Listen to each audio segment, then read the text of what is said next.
Members of ECOWAS and the UN met on Monday with Burkina Faso's ousted President Kabore and the new leader, Lieutenant Colonel Damiba. On Monday, the Junta named Damiba, the leader of the Patriotic Movement for Safeguarding and Restoration, as the country's new president. The head of the ECOWAS delegation was upbeat about the meeting. We've had very frank discussions with the team, with the head of state. We've also come to visit President Kabore. We will go back and report to them the discussions that we've had. We cannot disclose the discussions, but we can say that we've come to see President Kabore, and on the surface, I mean, we've had a good conversation with him, and he's in good health. The regional bloc suspended Burkina Faso last week. Despite the suspension, the head of ECOWAS vowed to continue to work with the new authorities. The security situation is a situation that affects the whole of West Africa and even beyond West Africa, going towards Central Africa. And so we will not leave Burkina Faso on its own. We will continue to work with Burkina Faso to fight this menace of terrorism and armed conflict and so on and so forth. So we will work with the new administration. We'll continue to support ECOWAS well. ECOWAS leaders will hold a summit in Accra on Thursday to assess whether they should impose sanctions on the country.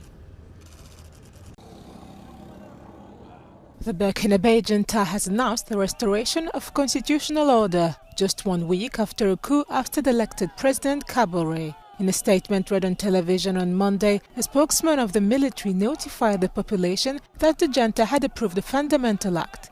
The 37-article document enables the return of the constitution as well as it hands power to the military. Prior to the adoption of a transitional charter, the provisions of this act established the authority of the Patriotic Movement for Safeguard and Restoration. When it is signed, the Fundamental Act will lift the suspension of the June 2, 1991 Constitution, of which applies except for its dispositions that are incompatible with this act. Some Burkinabe hailed the leader of the Patriotic Movement for Safeguard and Restoration, Lieutenant Colonel Damiba, after his power grab. But on the regional scene, ECOWAS sanctioned Burkina by suspending the country from the West African group. The president of the Patriotic Movement for Safeguard and Restoration is the president of Faso, head of state, supreme chief of the National Armed Forces. He is the guarantor of the independence of the judiciary. The statement came just hours after the African Union announced it suspended Burkina until constitutional order was restored, and moments after a delegation of ECOWAS ministers visited the new authorities. Under the Fundamental Act, the coup leader is now to be called President of Burkina Faso, pending the establishment of transitional bodies, a transition that was given no timeline. Confusion reigned on Monday at the border between Uganda and Rwanda after last week's reopening announcement. The border between the two countries has been closed since February 2019. Rwandans, however, were complaining that they were not allowed to cross, while Ugandans were also reporting delays at the Gatuna border post. Even if the situation remains confusing, some welcome the reopening. Everything is great. We thank the Lord that the border is reopened. It is really good that it has reopened, and we are happy about that.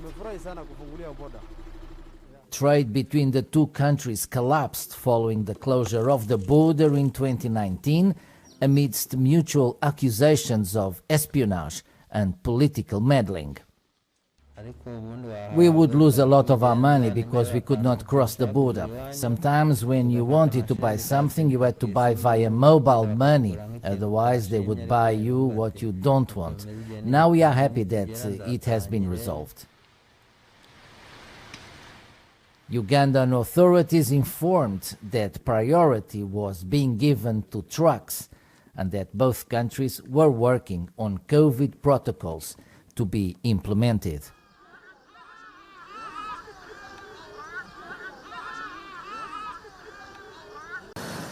French authorities reacted to Monday's announcement regarding the expulsion of the French ambassador from Mali.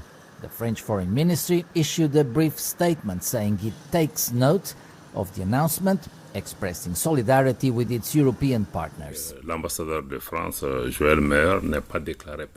French Ambassador Joël Meyer has not been declared persona non grata, but the government of Mali wished for him to leave the territory within 72 hours for reasons related to the outrageous statements that were made against the transitional authorities, which we found unacceptable and which we have rejected.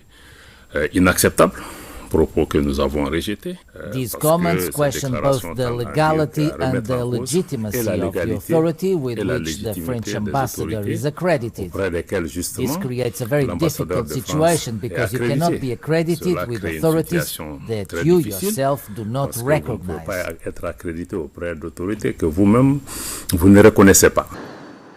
Mali's foreign minister was quick to clarify that the expulsion of the French ambassador did not mean French nationals were not welcome in his country. This difference that we have with France does not affect the French nationals who are among us, nor does it affect the French companies that can continue to go about their business here. The French remain welcome in Mali. Tensions between France, Europe and Mali's government increased after the junta reportedly hired Russian mercenaries from the paramilitary group Wagner to fight jihadists. After days of mounting tensions between Mali and France, the French ambassador in the country was told to leave. On Monday, the diplomat was summoned by Malian Minister of Foreign Affairs and asked to depart the country. The ambassador of France in Bamako, His Excellency Joël Meyer, was summoned by the Minister of Foreign Affairs and International Cooperation, who notified him of the decision of the government inviting him to leave the national territory within 72 hours. This measure follows the recent hostile and outrageous remarks made by the French Minister of European and Foreign Affairs and the recurrence of such remarks by French authorities towards Malian authorities, despite repeated protests. This is the latest episode in the diplomatic crisis between Assimi Goïta's junta and European counterparts. It comes days after Mali asked Danish soldiers deployed in the French-led Takuba military operation to leave.